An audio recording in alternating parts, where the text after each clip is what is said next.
If you can hear us, will you raise your hand, please? Let's go. Okay, they're here. Danielle, do you have me?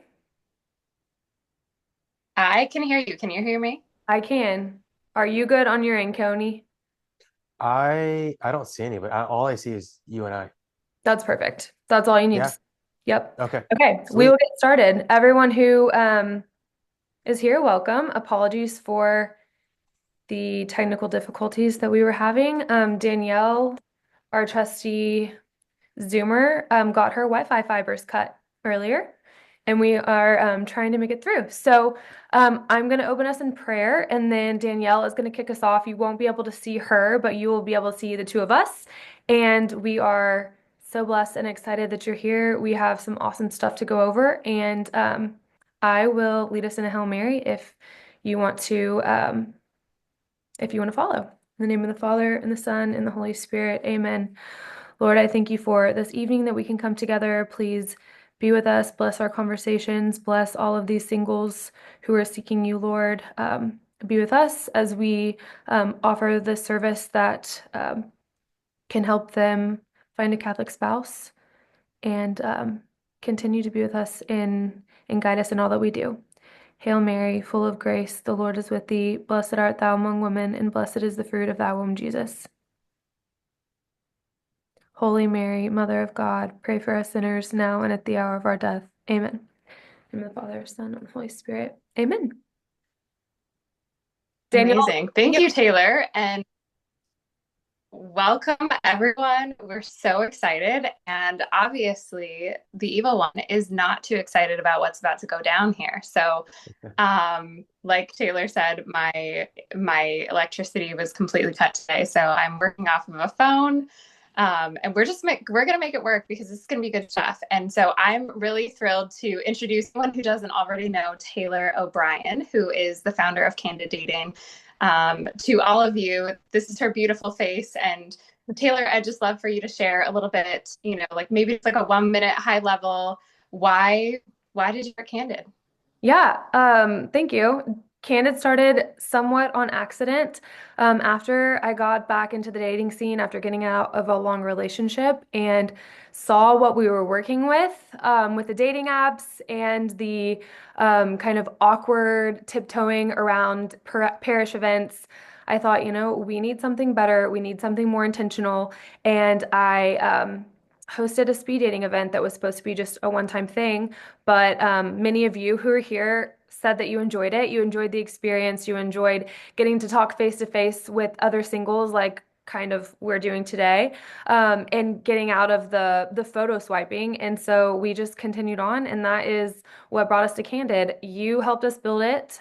We got your input every step of the way, so I'm really grateful for that. And I'm really grateful that you're here and that you enjoy a service that we are able to provide for you. Yeah. And we're really thrilled to be having this conversation with Keoni, who is the founder of the Servium Institute. And just a little bit about Keoni. He is not only a Catholic therapist and coach, he has a really unique approach. And the reason that we decided that we wanted to have this conversation with him and share it with all of you is because it's gold. The content, the things that he's going to show us is just amazing, but also it's so aligned with who we are as a company at Candid. We really desire for not just shoving people into relationships and saying luck, but to help individuals to become really well formed and solid, virtuous Catholics as they're entering into those relationships and as they continue to grow in those relationships. So we really want successful relationships for you and for our church. And we know that you want the same. So I'm really excited about how this is all gonna unfold. So Keoni, I would love for you if you just want to give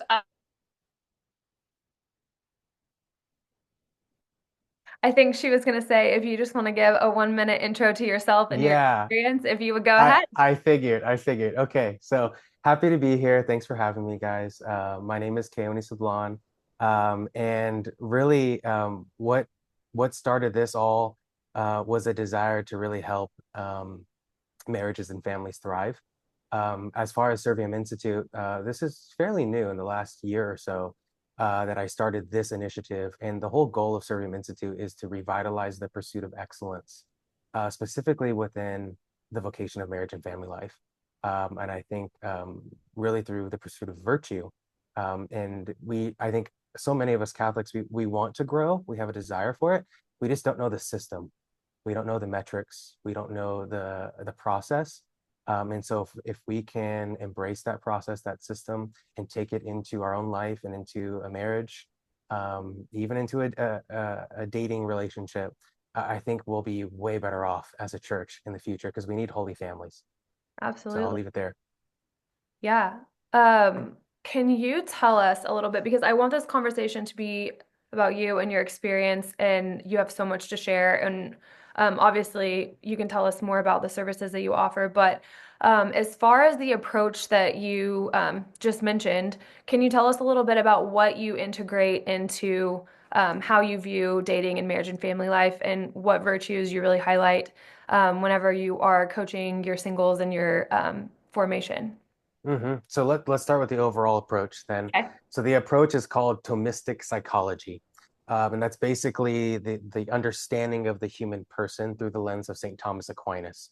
And really early on in my work as a counselor, I was trying to find something that was actually Catholic. A lot of the secular approaches, there's some that are good and evidence-based. A lot of them are almost contrary to our faith.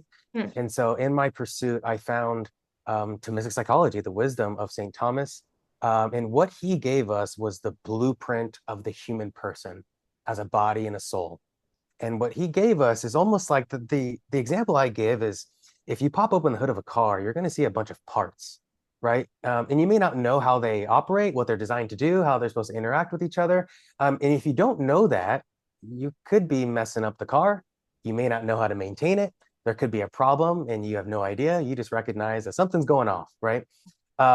So similar way for us, our body and our soul as a composite, we have faculties. Think of those as parts, and they were designed by God to do a specific thing and work together in an ordered way. Ultimately, the body serving the soul.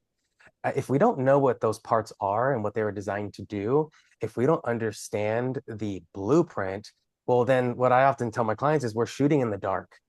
And then you bring in another significant other, whether that's someone you're dating or someone that's now your spouse, and you don't know yourself and how you operate. You don't know how humans operate.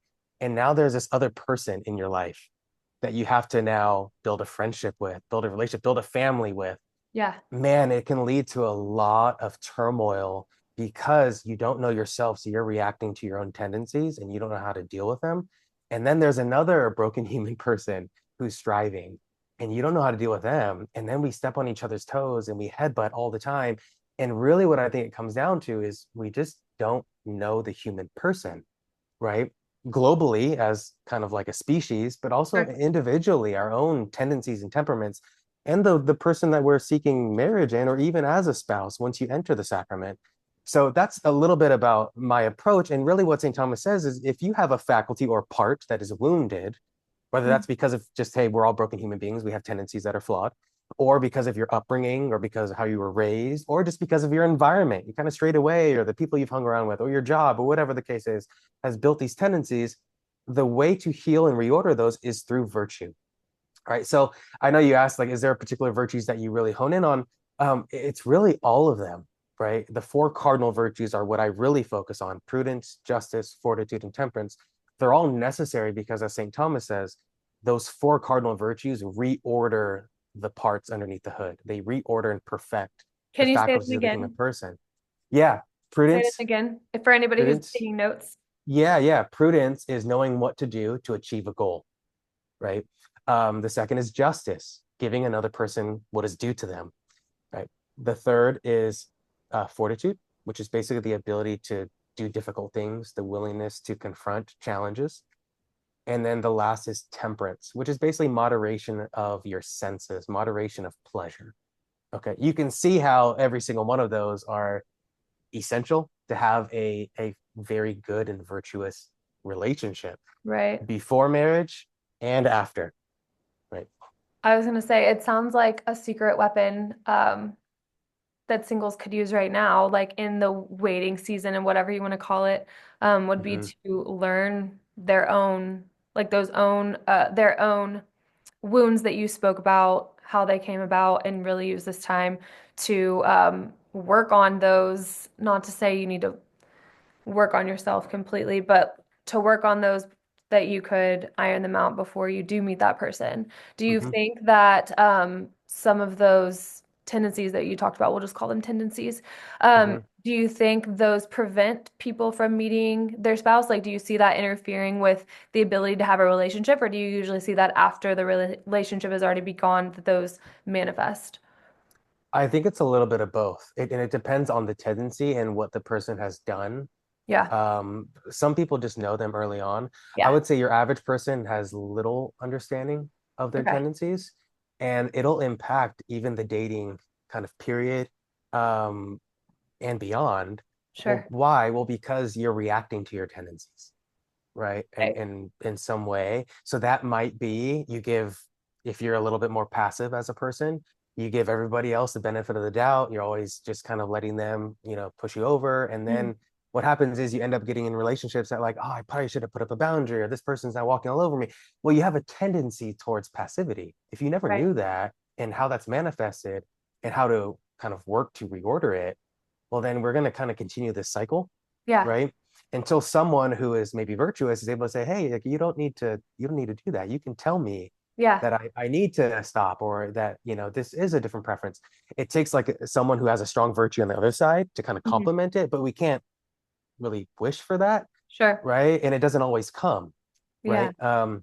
So we can do the work now to understand our tendencies, right? Someone might be incredibly idealistic. It's their tendency. They're very go-getters. They have very high standards. So then what happens every time they date somebody? I mean, they're pretty much disqualified 10 minutes in, right? And it's good to have ideals and standards, but if we never knew how to relate to ideals and standards in a virtuous way, a tempered Right. way, well, your dates might not last very long, or you might strike everybody out. And then we're like, oh, what's going on? I can't find the right person, right? But Sure. we have no idea what's going on interiorly. Yeah. And we're probably beating ourselves up in the process, Right. right? Our own Yeah, standards. It's totally. kind of like a projection, right?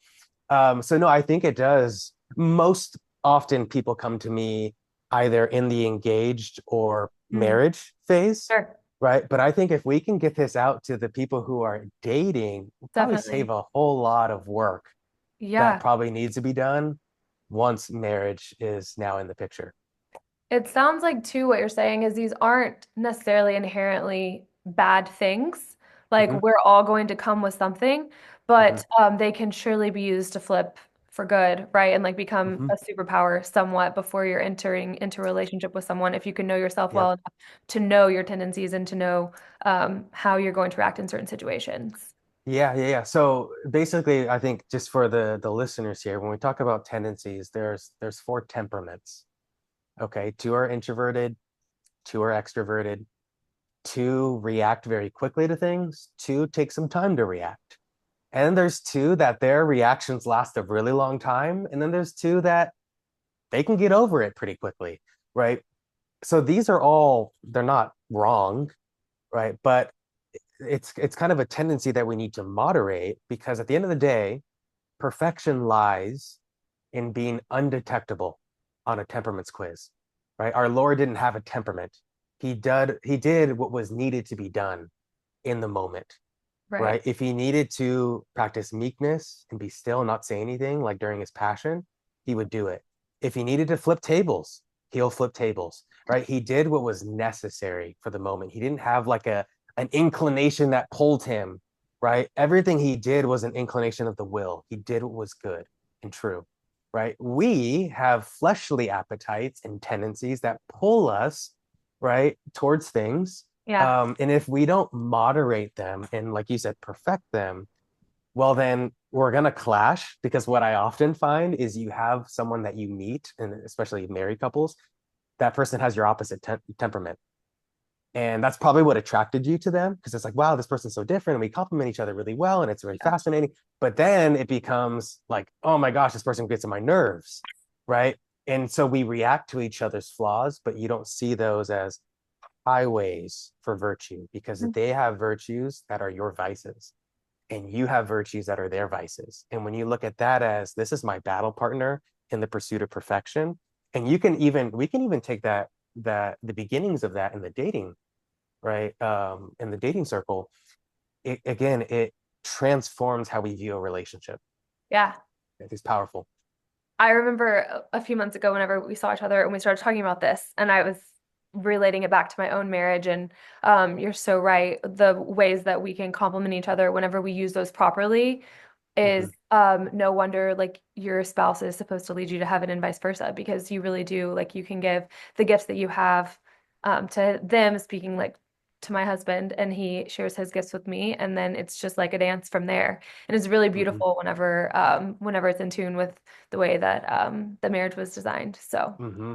that's It's not beautiful. threatening, right? It's not No. threatening. I don't look at my spouse's flaws and be like, oh my gosh, I need to fix it, I need to get rid of it. You look at it as an opportunity, right? And it's probably helping you grow because Yeah. their flaws are perfecting you, right? And so when we learn to embrace it, yeah, it makes it so much more beautiful, you Can know. you talk about that mindset shift within dating? Because I know, especially like when you're looking for a spouse and you're in like um I don't want to say selection mode, but right, like you're vetting, as you mentioned earlier, people, and you're dating. How can we look at someone as a brother or sister in Christ as the full human person, flawed, because they will be, and know the difference between, okay, maybe this is something that is a red flag that I should be steering away from, or to understand that, yes, this person is flawed. No one is going to be absolutely perfect, and including myself. Can you Hmm. talk about like that mental shift of like being able to detect the difference of the two? Is there a fine line? If you could just speak to that. Hmm. I would say in most cases, especially something like this, right, where this Catholics who are really serious about wanting to date differently, I would say it's more often gonna be a fine line. Okay. Here's what I'd say. Um, you don't have to have everything figured out, or the person you're dating has to have everything figured out to be like, okay, you're qualified, right? We have to remember we're not like interviewing a potential prospect in a business, Yeah. right? We're discovering a person, right? So I think the first thing before we even talk about like assessment and selection, right? It's like, can I even be a friend with this person? Mm, Like, can we have fun? Because at the end of the day, and you know this probably in marriage, right? The first thing to go really is your friendship and your intimacy once you mm, start growing a family. Because all of a sudden you guys wear the parent hat and you guys just become teammates, mm-hmm. right? And so if you lose it's really quickly intimacy and fun. So if you don't have fun, right? Well, it's probably going to disappear pretty quickly Yeah. once you get into marriage because there was no solid foundation. So I think before you even go into like, let me assess all their tendencies and it's the right person. First step is like, did we have fun together? And do I give myself permission to have fun with this person? Yeah. Because if that's not there, right, again, they can check every box, but you have to like live with the person and like I, enjoy them, I was right? gonna At the end of say, the day. saying it's okay to be attracted and have fun and enjoy and find attraction to the Absolutely. person that you're dating. Absolutely. Yeah. Yeah. Yeah. I personally think it's not everything, right? But it's not nothing. And Yeah. it's powerful because again, intimacy and fun, I think, are the first things to go as your family grows, Interesting right? and The great. values will remain because you guys are going to try to raise your family well and you guys are want to try to follow the precepts of the church and all that good stuff. The values will be there, but you won't have any fun. You'll have very little intimacy, and then you guys will live on two separate islands. And you only come in when it's like business time because you need to make sure that so and so is going to this practice and how are Mm, we handling this kiddo because he's not listening and blah blah blah. So you guys just become teammates, right? yeah. And so I think let's give ourselves permission early on. Can you have fun? Right? Do you see yourself actually being attracted to this person? Yeah. Okay. Then we can get into a little bit more of the selection phase, so to speak. Sure. And here's what I say is you need to know your own tendencies first, right? Because if you don't, you can assess this person all day long, but you're probably reacting to those and you have blind spots, right? Can you So give I an would example say, of that? yeah. So let's say I'm on a date with somebody Okay. and I want to see if they're really invested in their spiritual life. Okay. Okay. And so I'm asking like honest questions like, hey, tell me about how you were raised. What mass do you go to? Can you tell me a little about your prayer life? Right? Are those important things? Absolutely. But what I don't know is I might have a little bit of scrupulosity. I might have a perfectionistic ideal of myself and where I should be. And I'm always constantly beating myself and never feeling good enough in my own prayer. So what am I really doing? I'm kind of bringing them into my own mess to Yeah. see if they're also perfect because I don't even accept myself unless I'm perfect. So I'm going to make sure that she's perfect so that I can accept her. Right. And now we're both kind of sinking, right, in this black hole of perfectionism. Yeah. Right. And so even though that could be a good question, hey, tell me about your prayer life. Like you have a conversion story, all that's beautiful stuff. But if I don't recognize my own kind of inkling, my own tendency, it becomes a good thing that is now skewed, Mm. disordered, right? Where if I know myself and I then ask that question, and then maybe that person's saying, "No, I'm kind of struggling with my prayer life right now." Instead of saying, "Oh, uh-oh, so they're not praying regularly. What does that mean for me?" And then my own scrupulosity, my own standards come in. I can look at that person and be like, "You know what? I've been there too, Mhm. right? What has helped you, right? What would you need in a future spouse, right? To like you think lift you up?" Now it's like a partnership towards Yeah. perfection rather than like let me see if you're like perfect so then I don't have to worry about you and I can just right. And I Yeah. think it's incredibly disordered and we wonder why like we can butt heads or we're constantly striking out, we don't feel like it's the right fit. Well, you don't really know yourself, Mm. right? Does that make sense? Oh, totally makes sense. And I was just thinking it's someone gave me marriage advice when I guess when we were engaged, but just talking about that exact topic and um although obviously we want to marry Catholics, faithful Catholics, Mm-hmm. we are not always going to be from now until death on the same spiritual journey. And so sometimes I may be more at a high than Logan. He could be coming up when I'm going down. And so to judge something off of that example that you gave, which is so common. I talk to circles all the time where that's like the first thing that you ask and then the first thing that you evaluate when you have no idea what the like you said, under the hood looks like yet. Is Mm-hmm. something that's pretty stark to be judging a full-blown relationship on. Again, not that it is not important. Don't hear what I'm not don't hear what I'm not saying. But Yeah. yeah, that's really great advice and that was a great example. Mm-hmm. Um Again, it is important, you should be asking those questions, but yeah. time timing and intention. What's your Right. intention behind that question? You can justify it like, well, I want to make sure this person is practicing their faith and I'm gonna, Sure. but what are you really asking, right? Do you know yourself to even know the answer to that question? And most people don't. And so they wonder why, depending on that person's answer, I'm reacting to it. Or all of a sudden I lost interest. Mhm. Well, no, you didn't lose interest, right? Mhm. It just poked a wound that you haven't dealt with. And so what do you do? Whenever we confront something that's painful, a natural tendency is to avoid or to move away, right? Right. So all of a sudden, I'm just losing interest in all these people. I'm like, no, no, no, no, no. You just are pretty much facing your own standard, and it's a never-ending rat race. Wow. That's such a good point. Do you, whenever you're meeting with your clients that you're coaching or having conversations, do you find that there are people who aren't willing to? I mean, what you said is really deep, and it does take something to look inside yourself and A, own it, B, realize that you are flawed. I think to the older, I mean, I can speak for myself, the older I get, the more in my ways that I am, and it's a little bit harder to kind of look inside and make those tweaks when needed, especially in dating. Do you find with the people that you're coaching and your clients that you're talking to, is there a point that you can like poke something and you realize y'all come to like a realization that maybe they're not ready quite to make those changes? And how do you handle those Hmm. situations? Like if you're super Yeah. triggered by any of the examples that you just gave, because I can see how that could, again, we'll use the word trigger someone, what would you say in response to that? Yeah. So I guess I'll answer the question and like, have you dealt with couples who maybe one or both of them are not, or even individual, they're not ready? Mm, I have gotten to the point of I can find that out in the strategy call okay, if they're ready. The thing is they don't need to know themselves to work with me. I don't think you need to know yourself to even begin dating. You need to be pursuing self-knowledge actively to grow sure. and to make the relationship work. Because if not, you'll get in your own way. Right. So again, we don't have to have it all figured out. We don't need to walk out of here and be like, okay, do I know all my tendencies and can I like Yeah. write them down? Honestly, you take a temperaments quiz. All my clients, I have my own assessment that I do. Mhm. The temperament is in there. you need to know it for sure. But the more you know it, the more you can catch it in real time. And then it goes into the phase two of what I do and what I think everybody should be doing, which is self mastery.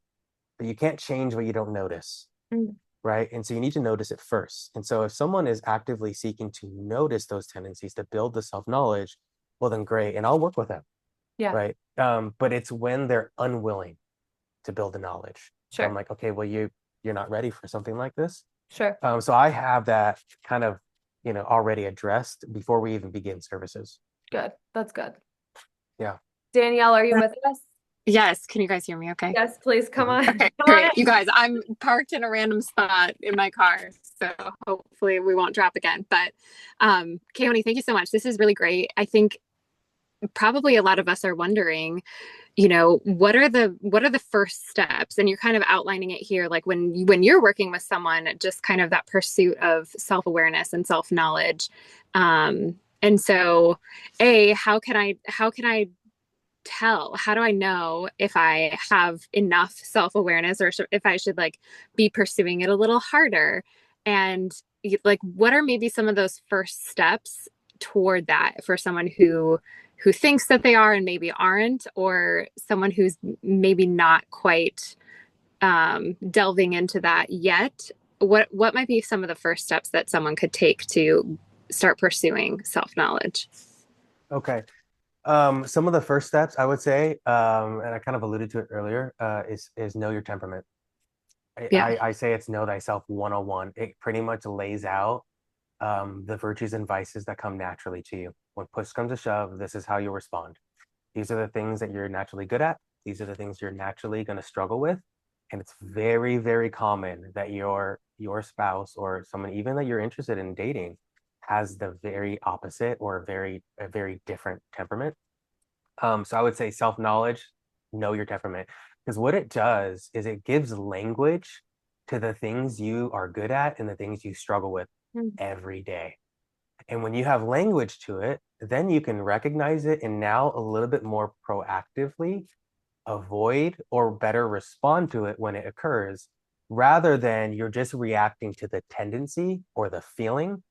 And then by then it's too late and Yeah, you only address it based off of the consequences. That date didn't go well, or we got in some argument, or my spiritual life, I'm like, I don't know what's going on, but I don't know the tendency. I'm holding on to control again.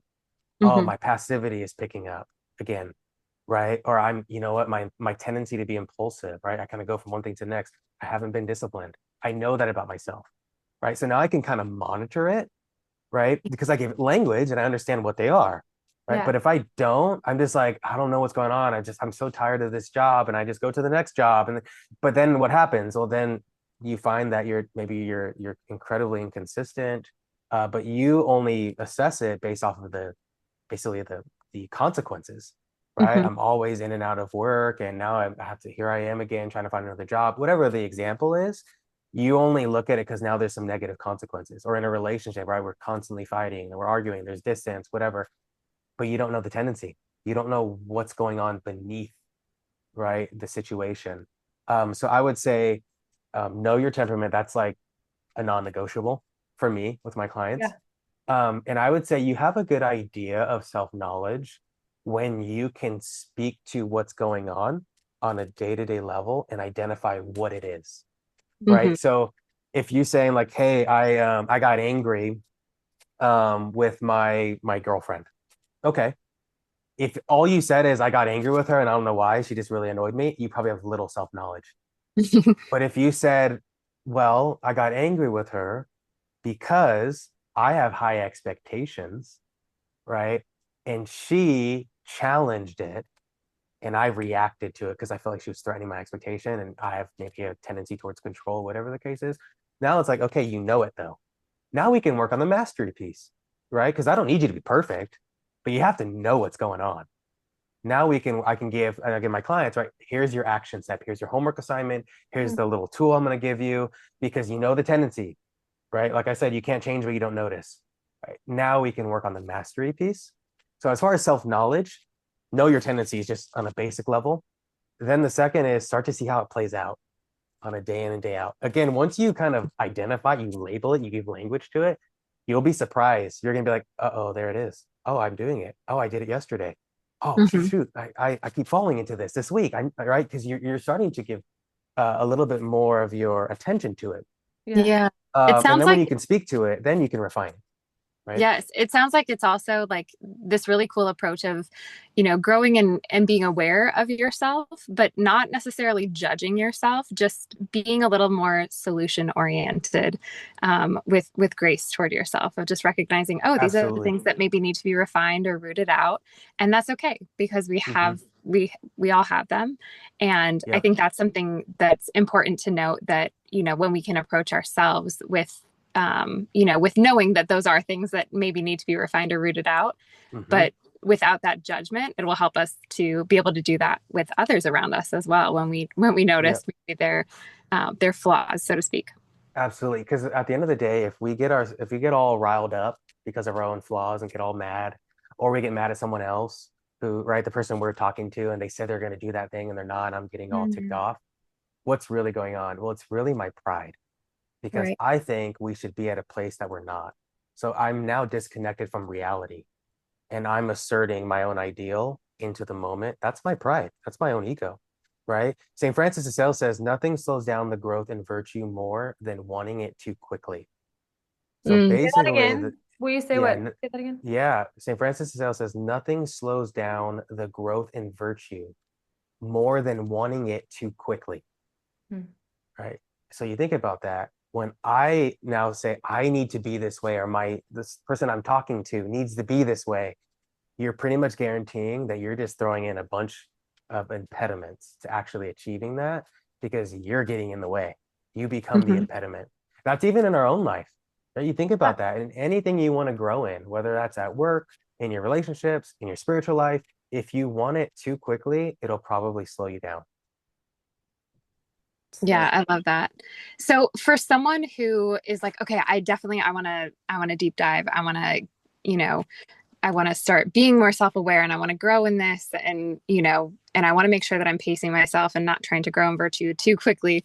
How does one know if they would benefit from support like coaching or counseling, or I don't know, maybe you can offer some ideas of other types of support, but those are the two that seem like the main ones. mhm. So for all of our listeners, what might be the cues, or is that everyone would benefit and everyone should utilize these things if they have the capacity, if they have the means to do so? Yeah, I think the short answer is probably everybody would benefit. Does that mean it's an absolute necessity, or else your relationships will not flourish, or you're never going to find somebody? Probably not. But I do think it helps you overcome your issues faster, and it gives you tools that you would have never learned, or it might have taken a lot longer to learn had you waited and just kind of like constantly consuming endless podcasts and YouTube videos and reading a bunch of books, right? And that can just save a lot of time, and you get the mentorship. But I think it's not an absolute necessity. I mean, did every great marriage go through coaching or counseling? Not necessarily, but they probably had mentors. They Right. probably had a really solid community. They may even had spiritual direction, right? So it comes down to also your environment, Hmm. you know? So yeah, I would say, probably everybody would benefit from coaching, and you need the right approach. You need to be intentional, right? But at the end of the day, you are who you surround yourself with. So if you want to have a great marriage, surround yourself with some great marriages, right? If you want to be a better man, surround yourself with some good men. If not, you'll just start to backslide, right? Because there's no middle ground Yeah. in the pursuit of virtue. You're either building the virtue or you're building a vice, Hmm. right? And so yeah, I think environment's probably a big one, but yeah, absolutely anybody can as long as they have the means and they're engaged, ready to show up, they'll improve. Absolutely. Yes, I love that. Is there anything that you would say to speak to maybe some of our singles who are feeling like, I feel like I'm trying and I'm doing all the right things and I'm in therapy, and I'm trying to grow in virtue, and I just feel like it's not working. Like I feel like many of our singles do, experience that feeling. And so is there any encouragement or advice that you would give to people who are in that season or in that Mhm. in that space? Yeah. Who are seeking services or who are Yes, just I seeking would say appropriate?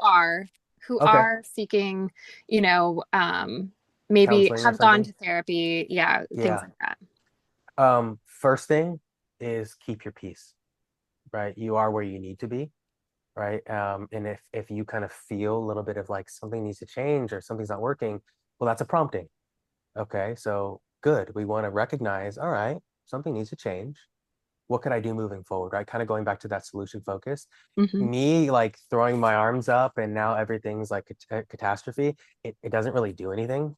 All it does is just keep your lower faculties, your emotions kind of out of whack, and it's probably going to blind your decision making.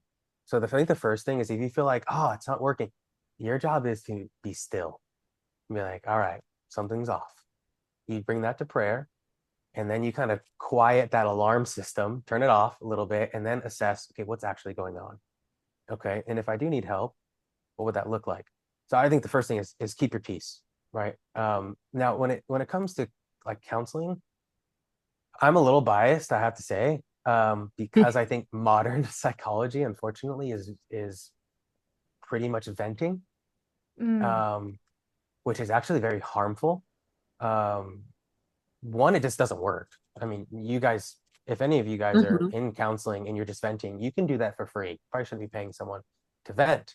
Um, the equivalent of that is like if I tore my ACL and I start going to physical therapy, but I spend every session telling him about my injury story, and then he pats me on the back and says, "Man, you're so brave. Thank you for coming here. I can imagine that was so difficult. I'll see you next week." Well, that's great. He's a good guy, but my knee is still torn, and I need to rehab it. Right? I need action, and I think modern psychology has just been distanced from really the human person. They don't really understand the soul, and they don't focus on virtue because they try to be like non-combative.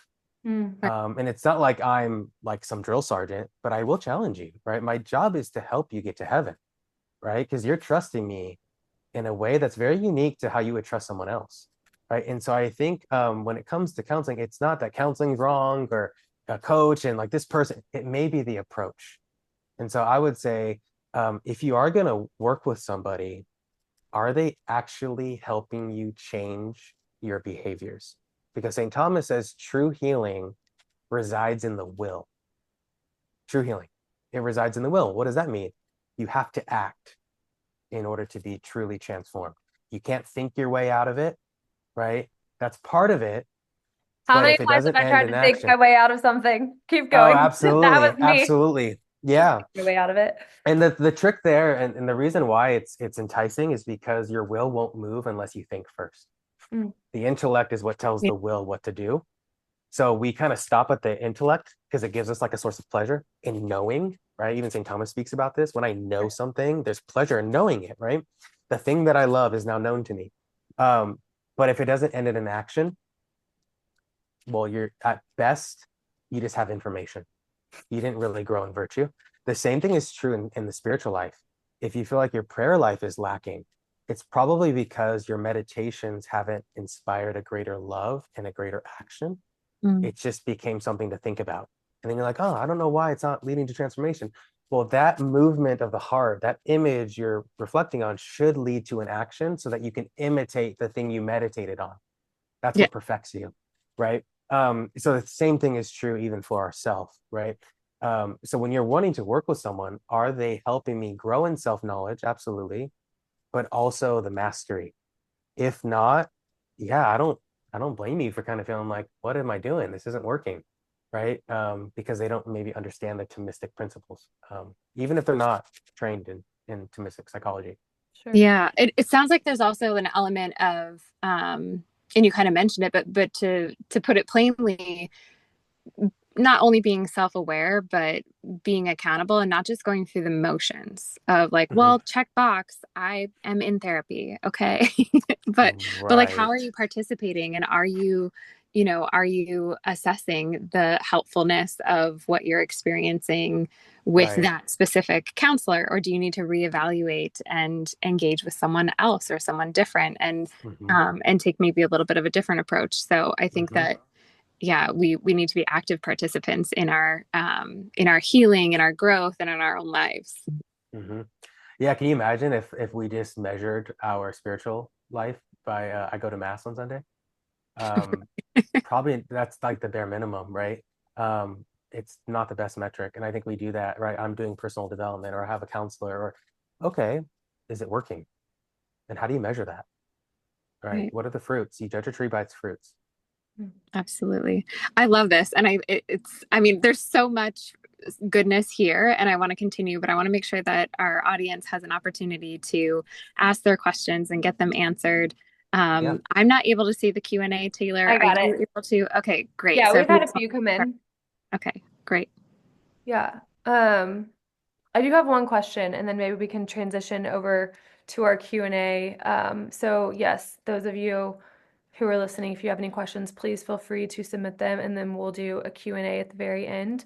But can you explain a little bit about, obviously, we know that you studied under Father Chad, and Yeah. can you just share a little bit about the spiritual life and the spiritual side? And I know people are going to ask about like the spiritual warfare side of things and like all that you studied. But so we don't have to get into anything that you can't get too detailed about. But if you could just give us a little bit of insight, maybe on how that overlaps with our dating life and our spirituality, if you could just share a little bit. Yeah, that would be probably an entire other webinar. Yeah. So I'll just keep it brief. Again, I'm not an exorcist. I'm not even in on like a spiritual, like a deliverance team. I was trained by probably one of the most well-known exorcists in Yeah. the world, but I want to make sure that, I stay in my own lane. Here's some things that I think might be helpful. Um, One is even in the dating world, there could be generational issues, vices, you can call them curses, that are probably plaguing you. And the devil, it knows them, and he's poking that wound, and you have a proclivity to discontinue them or react to them. This goes back to the self-knowledge, Hmm. right? So he can use it against you. This is why if you don't know yourself, well, he does. And so that's probably not a good battle that you want to participate in. Um, so that's one. So I think obviously the sacraments are great. Deliverance prayers could be great.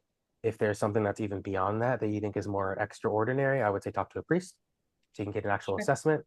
That could be harder depending on your diocese than you might think, because depending on the training of the priests and their understanding of spiritual warfare. Um, the other thing that's really big is the demons understand the human person as St. Thomas understands the human person. So if you don't know yourself, right, like I said, they basically understand you based on that blueprint.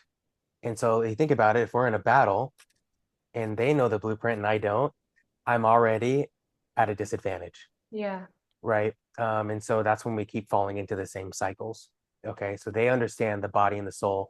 They pop up into the hood of the vehicle and they see those same parts. So we need to know them, right? Mm. The other thing I'll say is something that's really big, and I don't want to get incredibly into it, but Sure. um, there is an authority, right? The demons are lawyers from hell. So they follow an authority structure. So even in the dating world, I think it's important to at least open up expectations of what is man and woman, what is right husband and wife, right? That probably doesn't need to be the first question you ask, right? Because you Sure. need to have fun. And I really want to emphasize that. You need to have fun with the person. Yeah. But there should be a conversation about roles and expectations. What does this look like? If we can like create an image, right? What would that look like? And I think it's really important from a spiritual warfare, because they play off of our wounds, right? And what's very common is the wife will usurp control and the husband will be passive. And that's the curse of Adam and the curse of Eve, right? And so I think if we don't understand the authority structure that the husband is made to lead, um, I mean, what I say to all the men that I work with, whether you are married or pursuing marriage, when you get married, you're reporting directly to Christ. That's your next in command, right? The women report to you, right? And that's because you're supposed to be like Christ, right? So there's an authority structure here, and they recognize, and there's a lot of power in it. And then we can get into like deliverance prayers and spirituality and all that, the Sure. blessing and all that. But the authority structure is incredibly important. And so that's something to at least address probably later in the dating space. Yeah. Um, but yeah, I think spiritual warfare is a huge thing. It's Yeah. not something that we need to be incredibly worried about, paranoid about. You stay in the state of grace, you participate in the sacraments, you know yourself, and you work on the virtues, and more often than not, you're going to be fine. Yeah. No, that's really beautiful. And the structure that you were talking about is also, it is really beautiful. Quick Mhm. question, and you kind of just answered it a little bit, but just if you could, if there's a man who's listening and he's like, okay, he just said, passivity is the curse of Adam. Like, what is one like little nugget that you would give him? And then on the same side, for the women who were like, okay, totally control over here. Is there anything, just like one little tip or question you would give them to Mhm. self-reflect? Yeah, know your temperament. Okay. So more often There you than go, guys. not, the passive ones are the sanguines and the phlegmatics for men. Okay. Most often it's the phlegmatic. Okay. Phlegmatic is someone who's very even keel. They're like kind of the ones that are usually pretty chill. They Mhm. seem like they don't really care about anything. Their fear, though, is rejection. And Mhm. so what they struggle with is if I say this, the person's going to get mad, or it's going to lead to like a rejection. She's not going to like it, or it's going to lead to a conflict, and I don't really want to deal with conflict. So I'd rather just kind of let it go. And Mhm. then the girlfriend or the spouse, right? Well, someone needs to lead, right? And usually that person is the melancholic or the choleric, the other two temperaments, who has a high ideal, has a tendency towards control, and Mhm. then it just flares it up. And then all of a sudden she's like, finger wagging and nagging and whatever the case is. So I would say, yeah, you got to know your temperament. And if you're someone struggling with passivity, you have to be willing to make a mistake Mhm. and be okay with it.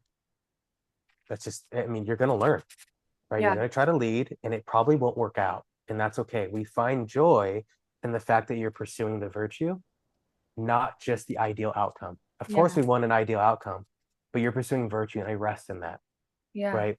And so, as far as the woman, and not every woman is like this, obviously, but it is a temptation because of, the curse of Eve. If they find themselves controlling, I think they have to allow themselves to be led. Mhm. And that means you kind of have to bite your tongue sometimes and you turn your criticism into a desire. So when you want to criticize, the tendency is they'll criticize. Are Okay. you going to step up? Why aren't you doing this? Right? That's a criticism. You're just criticizing them. What's Okay. your desire?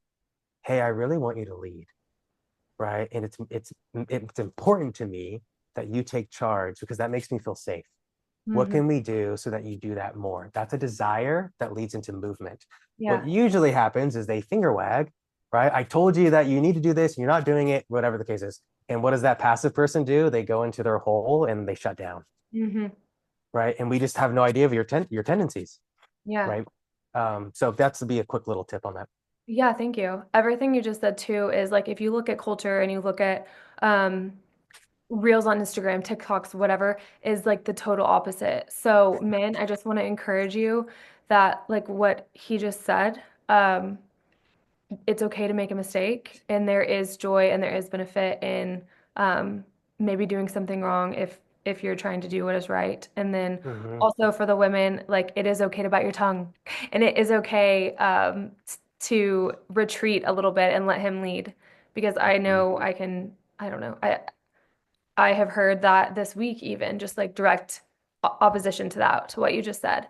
And so, Hmm. like within the culture and what is being Absolutely. said on social media and in pop culture and um, the man hating and the everything that you just said is so beautiful. Right. And I think, again, going back to the spiritual warfare, the devil wants to emasculate the man because Yeah. he's the priest of the home.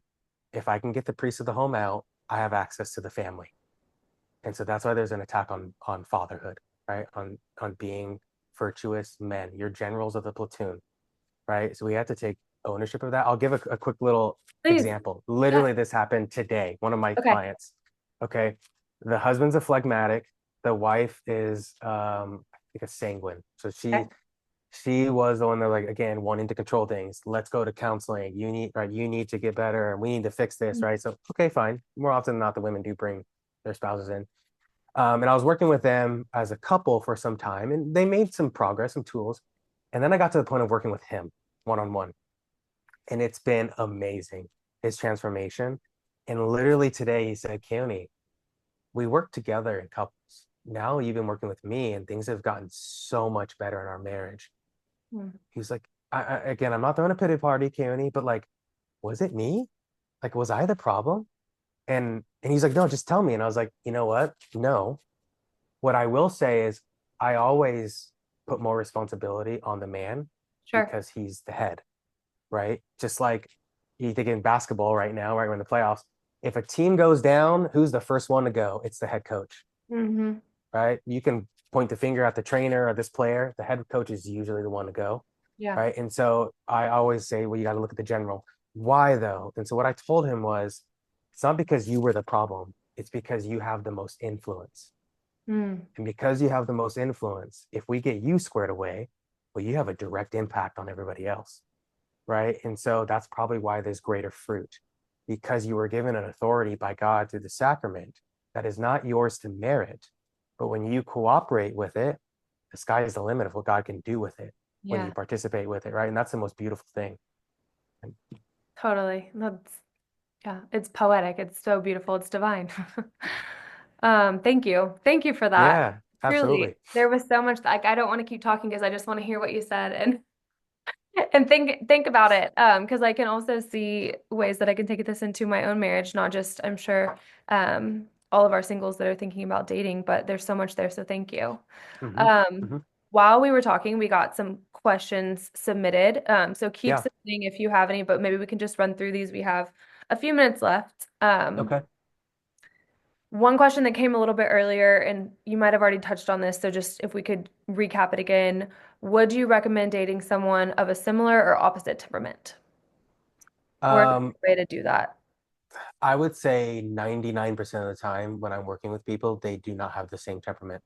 I think that's harder because you have the same blind spots, Hmm. right? Because if these are my weaknesses, and then that's also my person I'm dating or a person I'm marrying, it's also their weaknesses. Yeah. It's a little bit harder for us to catch it because we both don't see it, right? And so that's why more often than not, I mean, again, I have rarely, if ever, seen it. A couple, they have the same exact temperament. They might have the same secondary Hmm. temperament. That's probably why they relate to each other a little bit, but Hmm. not their primary temperament. So I would say opposite or different, just different. It doesn't need to be the direct opposite, but just Sure. different because now you have a battle partner who has different strengths and weaknesses than you. And Yeah, that's great. I want someone who has a different set of strengths and weaknesses because that makes us a better team. totally. Can I just want to add one little note. I don't know if anyone on the call is familiar with Arthur Brooks, but he is a neuroscientist and he speaks a little bit about how neuroscience studies have shown that opposites tend to be more likely statistically to stay together. So that doesn't mean people who are similar or same can't stay together, have a really wonderful, healthy relationship, but just kind of interesting how the neuroscience studies tend to support Yeah, what you're saying. back up what the church has always taught and how St. Yeah. Thomas understands the human person. Yeah, it's the best. Okay, next question. If someone wanted to sign up to be a client of yours the question is how long would it take to transform if we were to sign up? I don't know if that's a way that you could answer that, or maybe just how long would the course be if you could give a little details on that. Yeah. I guess what do you mean by transform yourself? But what I do say is I do have a guarantee that in 12 weeks, if you participate in the program, you will receive a noticeable decrease in one or more of your vices, right? In 12 sessions, so in 90 days, by participating in the program. So again, I don't know if that's the level of transforming that they're talking about, but it's pretty remarkable when people buy into the work, Sure. and if they can look at the testimonials on my page to look at the transformations in 90 days, but it's pretty remarkable what you can do because again, this is a habits game, right? That's what we're playing, right? Virtues are habits. Totally. Yeah. Thank you. Next question. When it comes to trying to become a man of virtue, sometimes I feel like whatever I do is not enough. Is this because I'm inputting too much, excuse me. I'm Is this putting, because I'm putting too much expectations on myself?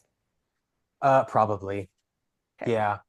Because at the end of the day, when you're saying, I feel like whatever I do is not enough, you're assessing yourself with a standard that is probably unrealistic to where you're at right now. And humility is saying, Lord, I desire to grow in this area, and I can't do it without you. Right? So you're leaning on him first. And then you take an honest look at yourself, apart from any anger or criticism, saying, okay, what is the next habit I need to build or the next action so that I can grow next time? Right. And that's done without any negative emotion because that's a waste of time. It just slows down the process. Right. So the first step is we humble ourselves and we rest in our Lord because he's ultimately the healer. And the second step is now we cooperate with that because he gives us a free will to say, okay, what happened there? I fell short again. What's going on? There's probably an attachment you need to work on detaching from. That's often very related to your temperament. A lot of my clients by session 2, you know your primary attachment. So I would say just in short, because I won't take too long. Yeah, you're probably putting too much expectations, so give yourself some grace and focus on the redirect, focus on the resolve, not just ruminate on what you did wrong. Yeah. Thank you. Mhm. The first part of this question, I don't know. The second part is probably more for you directly, but in what ways can we handle differences in beliefs within the Catholic Church when discerning marriage with someone, and are there behavioral habits we should be aware of when having these conversations? Okay, in what ways can we handle differences in beliefs within the Catholic Church? I would imagine, is that like the Novus Ordo versus like the trad community is probably I what I would imagine. I would Uh say that that would be, yeah, let's go with that. okay. Okay, that would be my guess. Yeah, Yeah, there's probably some behavioral habits at like the extremes, sure, right? Like you can kind of stereotype a trad versus like stereotype kind of like a liberal Catholic.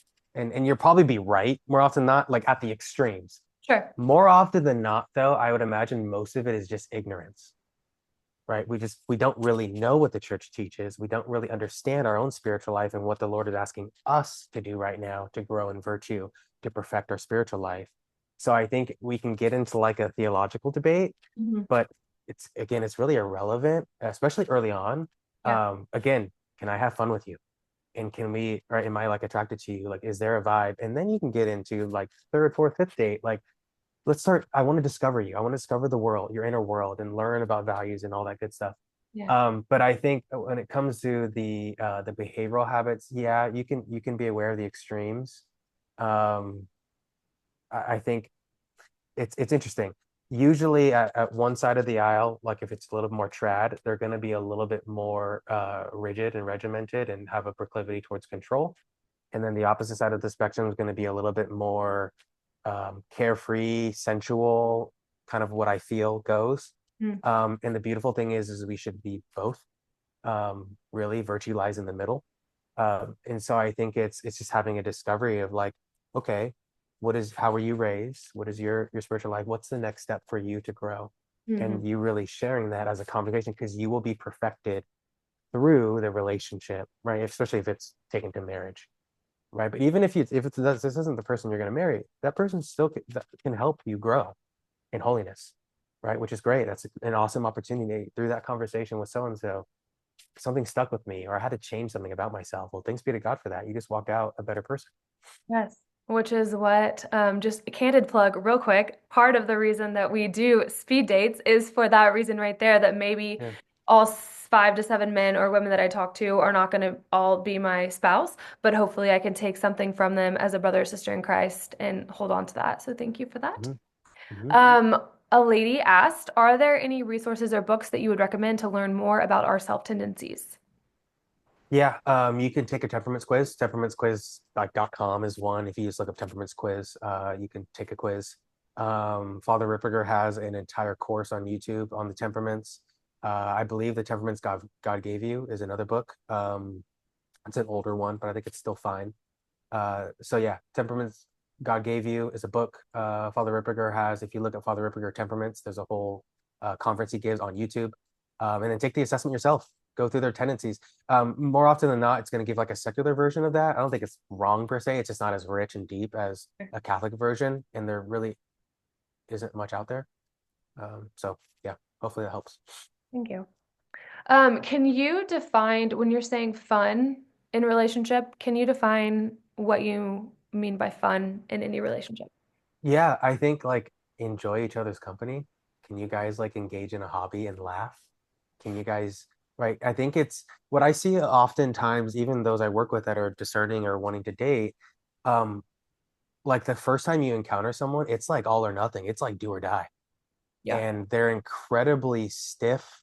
And it's like you have to know right away. And like, hey, Keoni, like, are these the questions I should ask? I'm like, hey, dude, just have fun, man. Yeah. Just get to know the person and it's okay if it's superficial. Because guess what? If that went well, you can always go deeper, Hmm. right? But if you go straight to the mountaintop and you face plant, well, we kind of we have to do a lot of recouping and backsliding.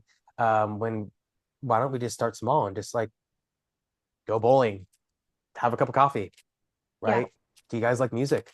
Right? I think it's just starting very basic Yes. because we have such a desire. This is where the control goes, and we have an Yes. ideal. We go right for the jugular. And really, what is that? It's a fear of loss of time Mm. or making a mistake, right? I want this to be the one, or I don't want to drag this on, or whatever the case is. So you rush through it. And like I said with St. Francis of Sales, nothing slows down the growth of virtue more than wanting it too quickly. So Right. give yourself and the person you're talking to permission to just discover, Mm. right? And then you'll recognize that you'll actually grow closer faster, right? As a result, rather than forcing everything to go textbook. Sure. Love No, that. I hope that answered it. No, you did. And also, again, with our candidates, that is what we encourage. We encourage flirting and just saying, hey, getting to know each other, talking about what we like. Nothing's too super serious, but exactly what you just described. And then, would you like to go on a real date, a second date? Yes or no? That's it. Mm-hmm. Okay, a lot of questions here about finding dating people of the same faith. Obviously, we're talking about Catholics versus non-Catholics. Mm-hmm. There was a few different questions about this, so I'm just kind of summing it up. Okay. If you could just give that a touch point. Are Feeling we like talking about dating or marrying?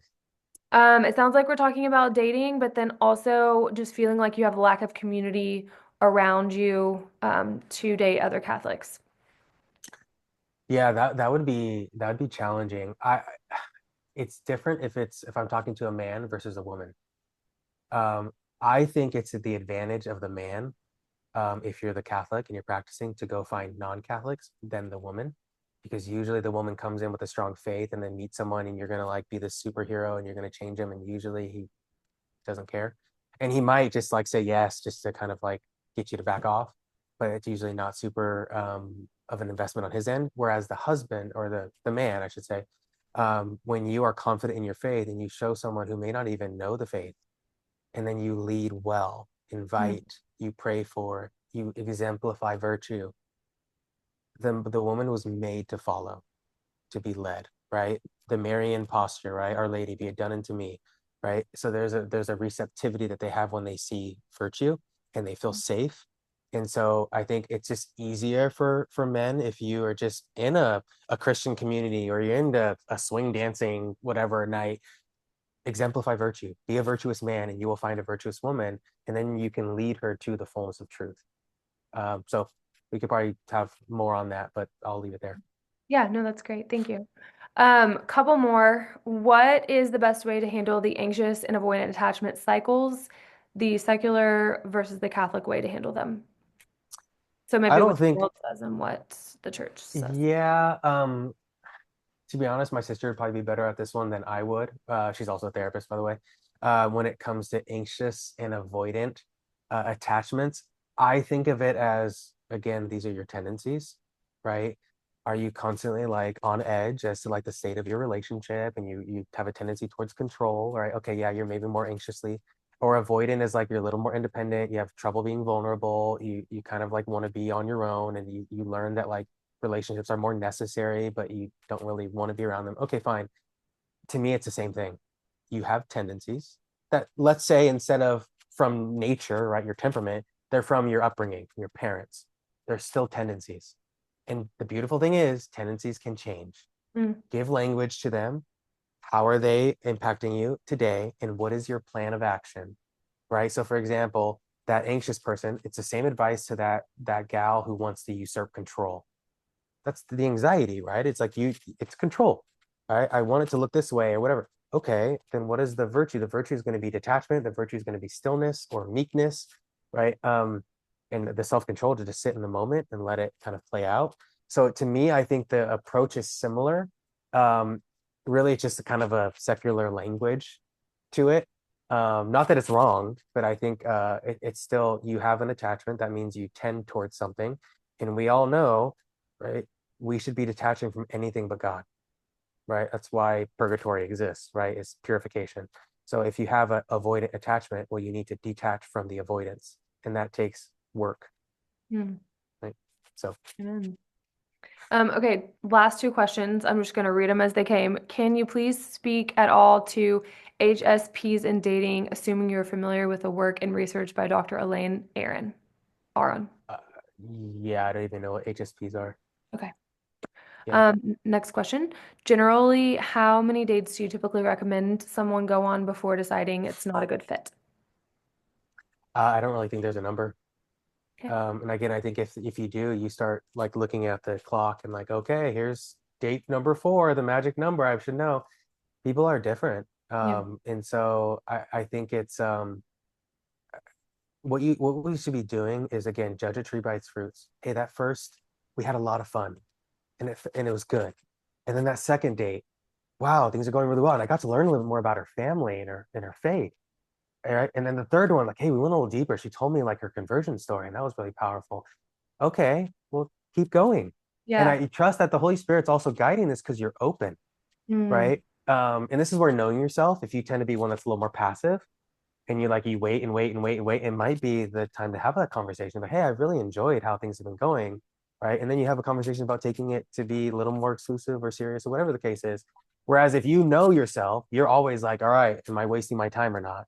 Yeah, you probably shouldn't give yourself a deadline. You probably shouldn't say by date session or by date number 5, I should know, because well, that just kind of gives into your tendency to like yeah. be regimented and controlling, and you'll probably mess it up. Yeah. So yeah, I don't think there's a right number. Okay. You discern, just like in all things, but you should move, right? God won't often move a parked car. Amen. Mhm. HSP is high sensitive person. So can you speak at all to high sensitive persons in dating, assuming if you I'm not feel familiar comfortable with her answering that? work. I Okay. don't know if high sensitive person would be like more on the spectrum, or if we're talking about just like being sensitive in general. Like, yeah, I'm not sure if it's like high stimulation or, Okay. yeah, but I probably wouldn't be the person to speak to that per se. Okay. Those are the questions that we were I submitted. I Danielle. do have just one last question. Keoni, where can people Yeah. get in touch with you? Where can they sign up for your courses, or maybe even seek counseling through Servium? Yeah, so they can I can put it, can I put something in the chat Yeah. just for people? Yeah, so Yes, I and we Send can think it all- may spell it have out to been, Totally. participants too. We'll send a recap. okay, so Keoni at serviuminstitute.com. They can email me if they want to kind of set up a strategy call or learn more. Or they can, you guys can follow me on Instagram and then message me. If you're like, hey, Keoni, I saw the webinar and we can have a conversation. I'll use that kind of the same way as email because a lot of people do, to be honest. And yeah, I would say those are the best ways. And what I usually do is kind of have a conversation with you, see if it's a good fit, hop on a call, learn a little bit more. And then if it is the right fit, and if I feel like I can help you, we'll talk next steps. Perfect. Amazing. Okay. Perfect. Yeah. Any last, sorry, Danielle, you got it. Nope, you got it. I was just going to say, any last words of encouragement or anything that we didn't cover that you want to make sure that we share with our listeners? For me, I would say you guys are in the right spot. You guys are looking for good Catholic relationships. Your heart is in the right place. You're in an awesome community to be able to find that. My thing is just slow down, Hmm. right? Slow down, trust that you are where you need to be. And then with the tools that I think I gave you, and if you need more, let me know. I think it allows greater fruit um, to be gleaned through the community, right? So I would say just to rest in that and to be hopeful. I wish I had something like this when I was discerning. It probably would have saved me a whole lot of time. Um, but no, I think we just need to remember to slow down and that God is ultimately in charge. And so remain prayerful. And with the work that we're doing, right, in self-knowledge and self-mastery, you start to get out of your own way and get out of his way. And then you can see where the Lord is working and you can be an instrument and things start to flow a whole lot better. Yeah, Amen. I love that. Well, thank you, Keoni, so much for sharing your wisdom and um, Absolutely. It was just fun. speaking through all this stuff. It's really great to learn about, and I'm excited for all of our participants as they kind of take a deep dive into learning their temperaments and growing in Yeah, self-knowledge and hopefully reaching out. absolutely. Thanks for Thank you having so me. much. Thank you. And thank you all who logged on. It was awesome. Y'all are great. And thank you for the questions and the emails that I saw coming in too. Amazing. Have a great night, everybody.